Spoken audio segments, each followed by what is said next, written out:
What could make the most powerful cattle baron in Montana lock himself inside a library with a schoolteacher and risk losing everything if anyone discovered the truth?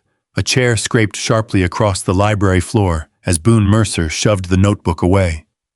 The pencil snapped in his fist. Outside, the wind rattled the windows, and a single sheet of paper drifted toward the fire. Zadeie reached for it before the flames could. What secret was worth protecting at such a cost? Share where you're watching from as the story begins. Late in the autumn of 1885, the freight wagon groaned along the last stretch of dirt road leading toward Bitter Ridge. Dust drifted behind the wheels until it disappeared into the endless Montana grass. Zadeie Laurent sat quietly on the rough wooden seat, with one leather satchel resting against her boots and a folded letter tucked safely inside her coat. The journey from New Orleans had taken trains, stagecoaches, and finally this battered wagon that seemed older than the driver himself. When the horses slowed, she looked ahead. A black iron gate stood against the wide prairie. Beyond it stretched fences, grazing cattle, weathered barns, and a large white ranch house sitting beneath the shadow of Bitter Ridge. Silver letters across the gate caught the fading sunlight. Silver Hollow Ranch. The driver climbed down stiffly, rubbing his back before unloading her bag. "You Miss Laurent?" "I am." He handed her the satchel, then glanced toward the house with an expression she could not quite read. "I've hauled supplies here for near 15 years. He paused. "Silver Hollow buries more secrets than men." Before she could ask what he meant, he climbed back onto the wagon. "If you're looking for children..." He shook the reins gently. "You might have come farther than you know." The wagon rolled away, leaving only the fading sound of wheels and the steady wind crossing the valley. Zadeie stood alone before the gate. The letter in her pocket promised a teaching position, good wages, and a room of her own. After losing her school in New Orleans and watching Whispers destroy a reputation she had spent years earning, it had felt like Providence opening one final door. She lifted her bag and walked through the gate. Several ranch hands looked up from repairing a wagon wheel. Their conversation stopped for only a moment before quietly beginning again. One older man tipped his hat with polite reserve. Another simply watched her pass. The front door opened before she reached the porch. A gray-haired woman wearing a plain dark dress and white apron stepped outside. "You must be Miss Laurent." "Yes, ma'am. I'm Mrs. Templeton." She offered no smile, yet there was nothing unkind in her face. "We've been expecting you." Inside, the house smelled of coffee, pine soap, and old cedar furniture. Mounted antlers decorated one wall, while heavy curtains softened the afternoon light. Everything stood exactly where it belonged, as though even the chairs understood discipline. Mrs. Templeton carried Zadeie's bag upstairs. "Your room is the last one on the right. It's a beautiful house. It was built to last." The older woman stopped outside the bedroom door. Then, after a brief hesitation, she spoke more quietly. "I should tell you something before supper." Zadeie waited. "You weren't hired for any children." Silence settled between them. "I'm sorry?" Mrs. Templeton lowered her eyes. "There aren't any children living here." Before another question could be asked, hoofbeats echoed across the yard below. Both women turned toward the window.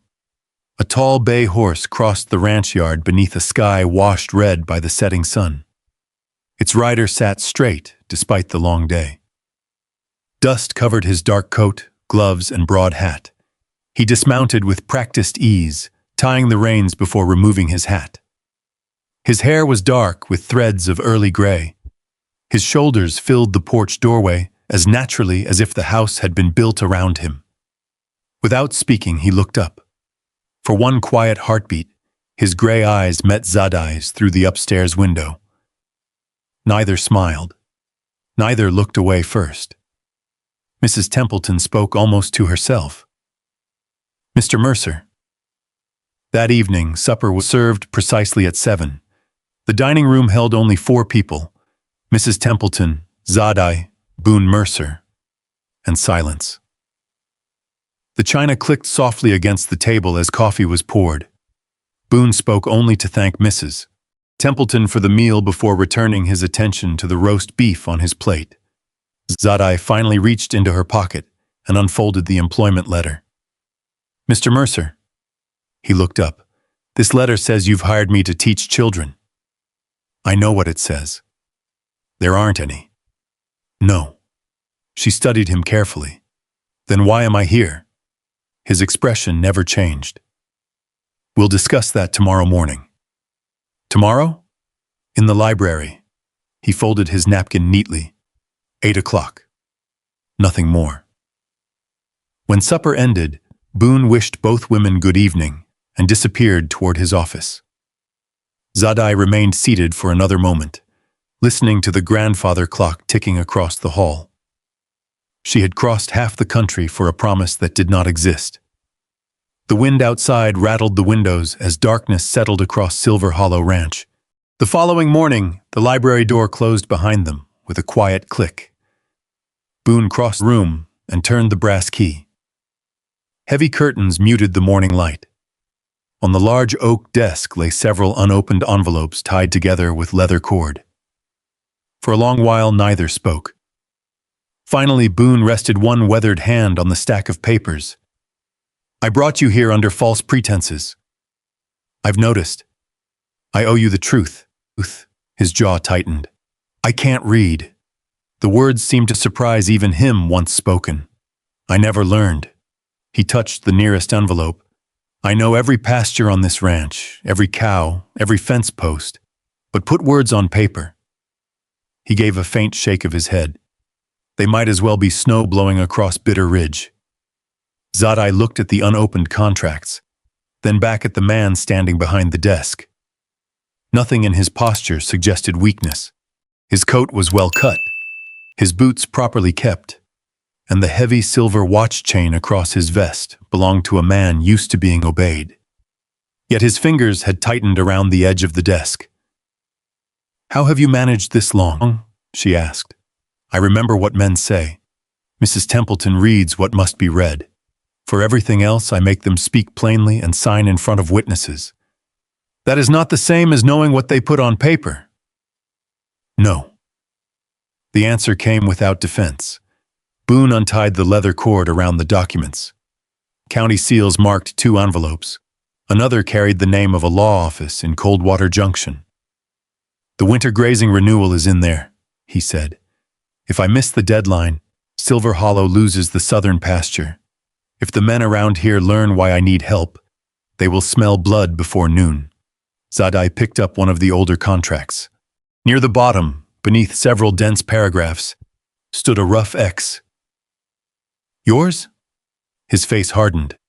"It is." She read the clause above it twice.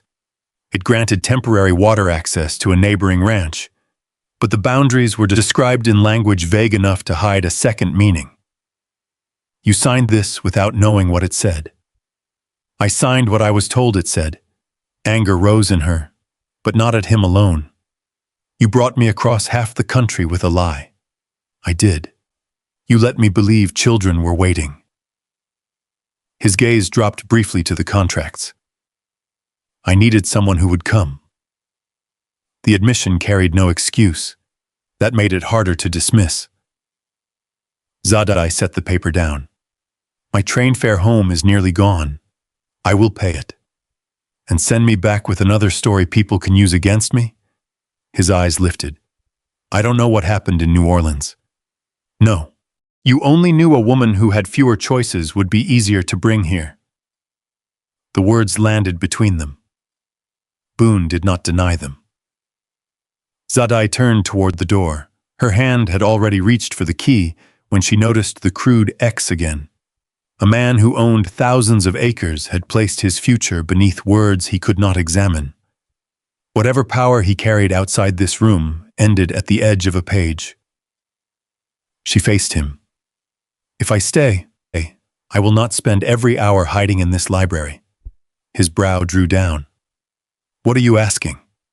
The line cabin beside Silver Creek. His surprise showed before he could conceal it. It hasn't been used in years. Then it can be repaired. For what? A school. He gave a short breath that held no humor. The ranch families keep their children working because no one has given them another choice. I hired you for one student, and I will not trade one man's ignorance for a dozen children's. Boon walked to the window and pulled the curtain aside an inch. Morning light cut across his face. Beyond the glass, cattle moved slowly through frost-stiff grass. Winter is close, he said. Those families need every hand. They need children who can total a feed bill, read a land notice, and know when someone has altered a contract. His hand went still on the curtain. Zadeie waited. At last, Boon crossed to a cabinet, opened the lower drawer, and removed an iron key darkened with age. He placed it on the desk between them. Teach me to read what men put in front of me, he said. The cabin is yours. She closed her fingers around the key. Their bargain began that morning. Boon sat stiffly at the desk, while Zadeie opened a fresh notebook and set a sharpened pencil before him. Start with your name. His hand looked too large for the pencil. The first letter leaned badly. The next crossed into it. By the time he reached the end, the name was crooked and incomplete.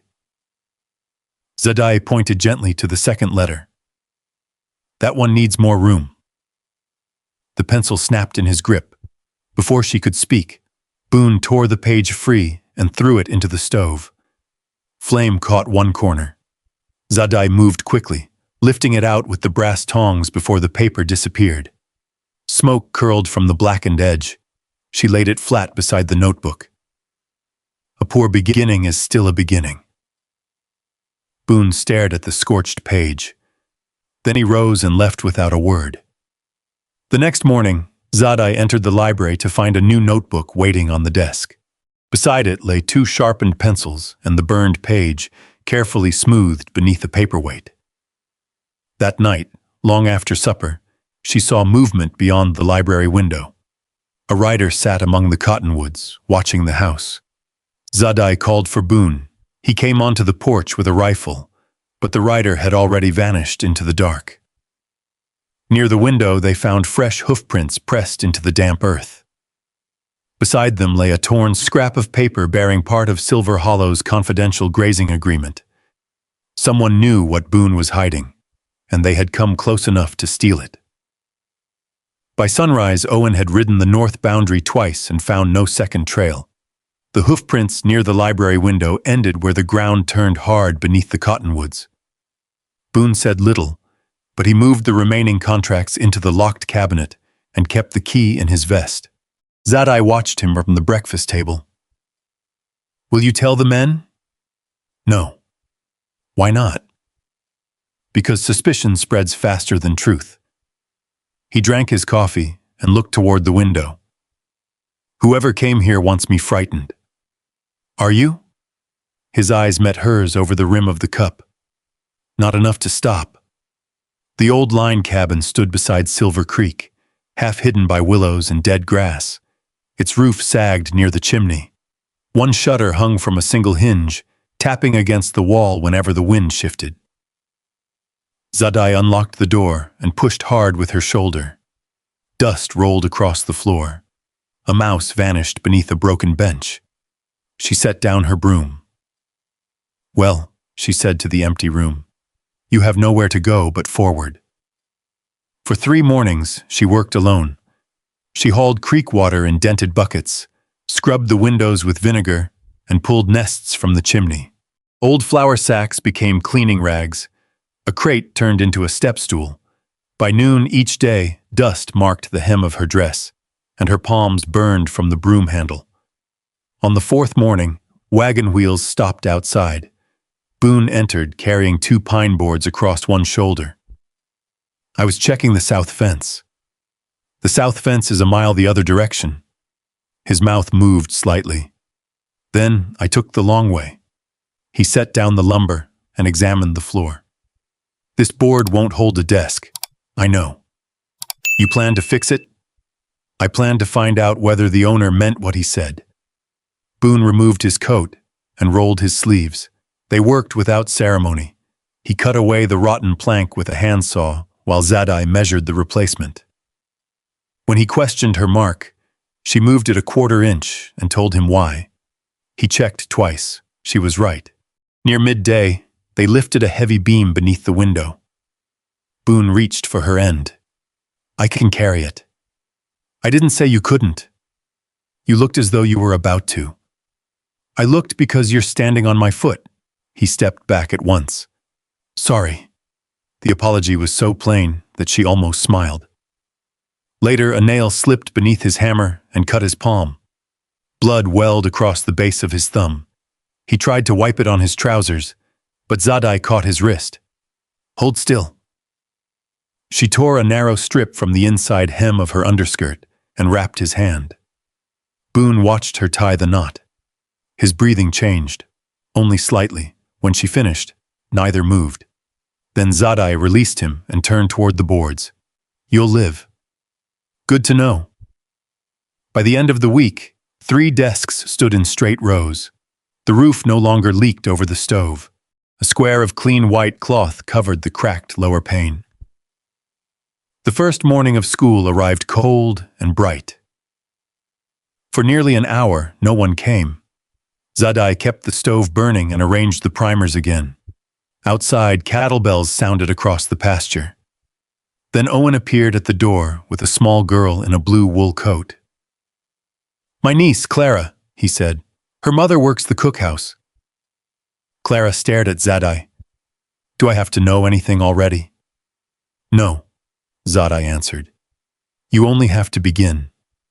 Owen placed a slate on the first desk and left. Before noon, 4 more children arrived. The following Monday, there were 9.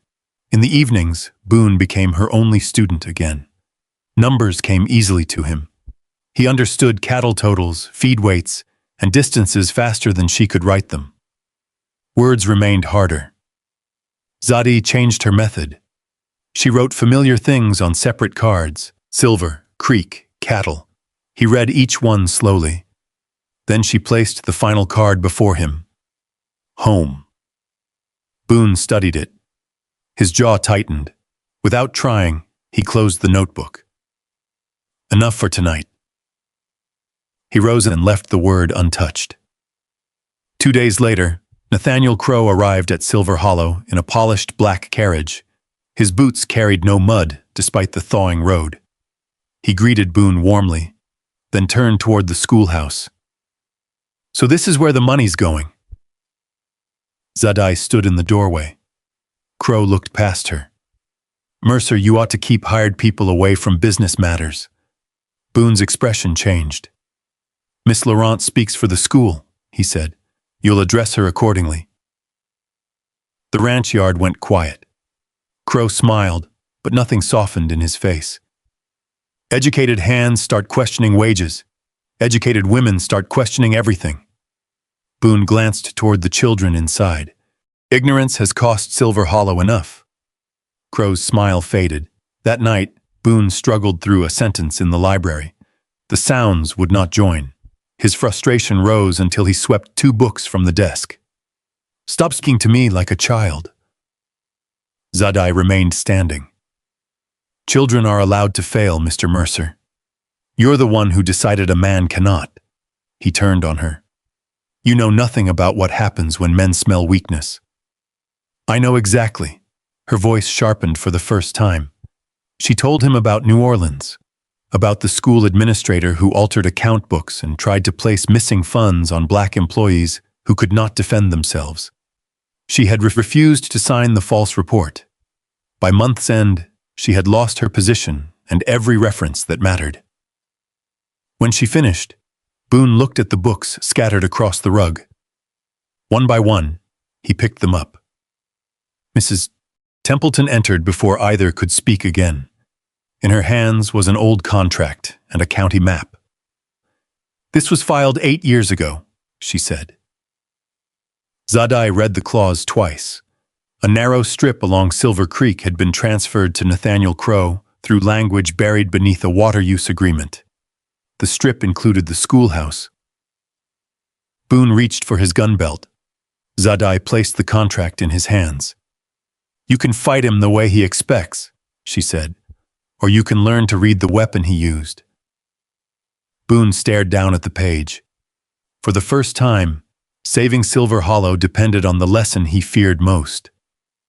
Winter came early that year. By the second week of November, ice sealed the water troughs each morning, and the north wind pushed cattle against the fences until the rails groaned. The road to Coldwater Junction turned hard and rutted beneath wagon wheels.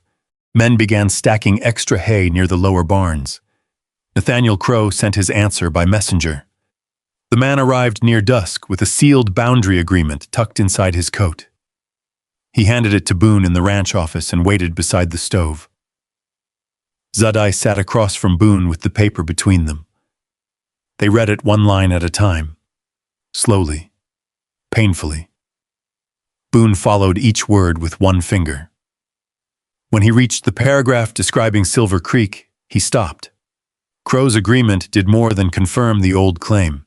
It placed the creek crossing, the schoolhouse parcel, and the only dependable trail to the southern winter pasture under Crow's control. "He planned this years ago," Boon said. Zadeie nodded. "He planned on you never knowing." They worked past midnight drafting a refusal. Mrs. Templeton brought coffee twice and left without interrupting. By the time the lamp burned low, Boon had copied the final page in his own hand. His signature still leaned slightly to the right, but it was his. The next morning, Crow's messenger watched Boon sign. "Didn't know you could write." Boon sanded the ink, folded the paper, and pressed wax beneath the Silver Hollow seal. "There are a great many things you don't know." The messenger rode out before breakfast. By noon, the story had already begun traveling through the valley. Men at the feed store whispered that Boon Mercer had hired a black schoolteacher because he could not read a bill of sale. Two ranch hands laughed near the tack room until Owen stepped between them and asked whether either man wanted his wages counted by someone who guessed. The laughter ended. Still, doubt remained. Boon felt it in the way men watched him examine a receipt, in the pause before Owen accepted an order, in conversations that stopped when he entered the bunkhouse. Then the sky changed. Clouds gathered over Bitter Ridge in a low iron wall. The wind shifted north and carried the clean, sharp smell of snow.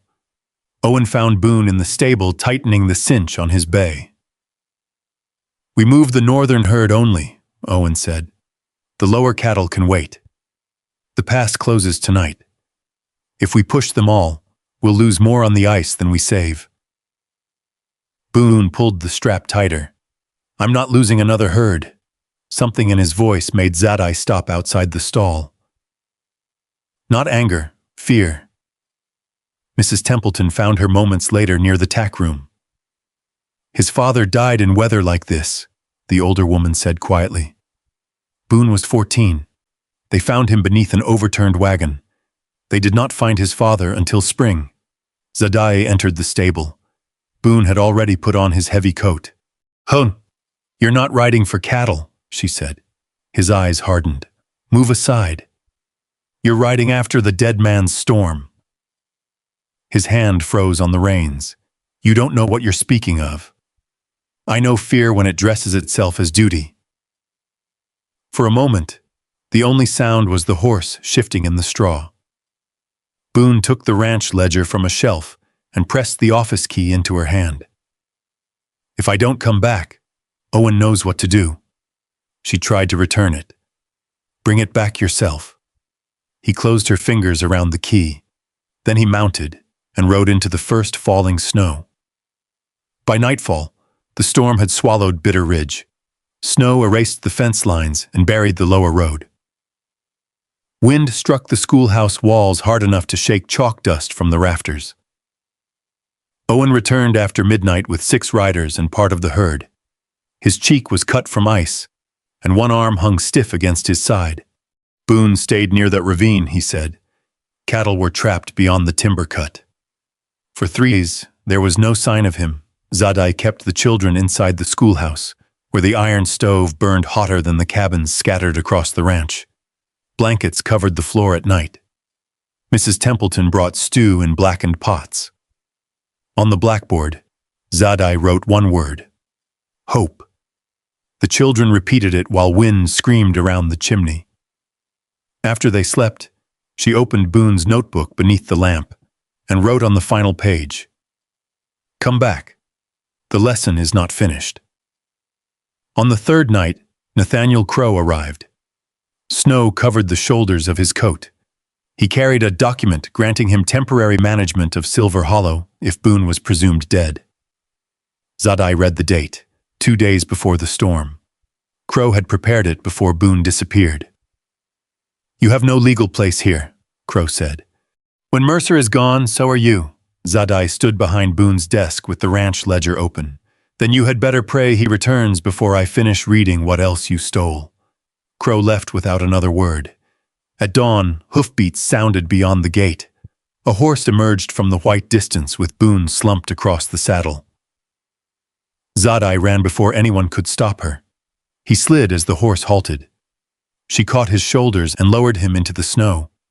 His face was pale, his gloves were frozen stiff. "Zadeie," he rasped, "you came back." Inside the schoolhouse, she warmed his hands between folded cloths and kept him awake by reading from his notebook. Silver, creek, cattle, his name, then the sentence she had written. "Come back." His eyes opened. "I tried." His fingers closed around hers. The kiss that followed was brief and trembling, shaped more by relief than courage. Later, while Boon slept near the stove, Owen entered with a grim face. Outside stood one of the recovered cattle. Crow's brand had been burned over Silver Hollow's mark, and the northern fence had not broken in the storm. It had been cut. Boon recovered slowly. For 2 weeks, his injured shoulder kept him out of the saddle. He spent mornings near the schoolhouse stove and afternoons at the library table, where Zadeie spread old contracts, receipts, and survey notes beneath the yellow light. Mrs. Templeton brought ledgers from locked trunks upstairs. Owen returned from the north pasture carrying 2 weathered survey stakes, both pulled from the ground and reset farther west. The pattern became plain. Nathaniel Crow had collected water fees Silver Hollow never owed. He had altered boundary descriptions, shifted markers, and hidden every theft beneath words Boon could not read. Boon wanted to ride for Crow's ranch the moment he understood. Zadeie closed the ledger. "A gun will give him the argument he wants. He cut my fence, and now we prove it." His jaw tightened, but he stayed seated. That was new. During his recovery, their days settled into a quieter rhythm. Boon waited outside the schoolhouse until Zadeie invited him in. She read contracts aloud, then stopped halfway through a sentence and made him finish it. At night, he moved her chair from across the library desk to the space beside the fire. Neither spoke about the kiss. Neither forgot it. When talk around the ranch grew sharper, Boon offered to dismiss any man who insulted her. Zadeie shook her head. "Fear can make a man quiet. It cannot make him decent." Boon looked toward the window, then nodded. One evening, melting snow dripped steadily from the porch roof. Boon sat with his hands clasped between his knees. "My father rode into a blizzard when I was 14, he said. Had a cattle contract due before Christmas." Zadeie remained still. He said a man's word mattered more than comfort, more than fear. His voice roughened. "The herd broke near the ridge. He went after them. I stayed beneath the wagon until morning." Boon opened one hand. In his palm lay a plain wedding ring worn smooth with age. "They found this in spring." For the first time since Zadeie had known him, his face gave way. He lowered his head and covered his eyes. She did not rush him. She sat beside him while water struck the porch boards one slow drop at a time. When his hand finally opened, she placed hers inside it. You do not honor a dead man by dying the same way. 3 days later, a telegram arrived from St. Louis. James Hollis was dead. His 8-year-old son had been placed under Boone's guardianship. Samuel Hollis reached Silver Hollow in a mail wagon, carrying one small bag and a wooden horse with a missing leg. He stood at the gate with the tired caution of a child who had already learned that adults could vanish. "You knew my father?" he asked. "I did," Boone said. "Was he brave?" Boone glanced toward Bitter Ridge. "He was kind." Samuel considered that answer, then looked at Zadeie. "Do people leave here?" "They can," Boone answered. "Can they come back?" Boone took a breath. "Yes." The boy followed him into the house. Samuel slept badly at first. Boone stood outside his door during the nightmares until Zadeie told him standing nearby was not the same as staying. The next night, Boone sat beside the bed until Samuel's breathing eased. Soon the boy followed him to the stable and Zadeie to the schoolhouse. He repaired his wooden horse at Boone's workbench. During lessons, he noticed Boone sounding out words beneath his breath and began helping without making a show of it. One evening, Samuel wrote home across the blackboard. "Your turn," he said. Boone lifted the chalk. For a long moment, he did not move. Then he copied the words slowly. "Home." Samuel studied the uneven letters. "Now you can keep it." Zadeie turned toward the window before either of them saw her eyes. The territorial hearing took place in Coldwater Junction, beneath a low gray sky.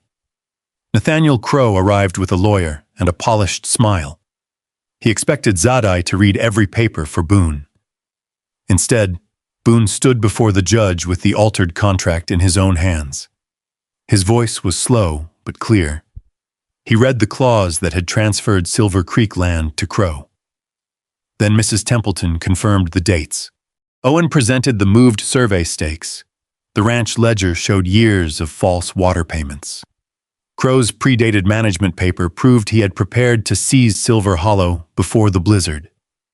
The judge suspended Crow's claim and ordered a county survey.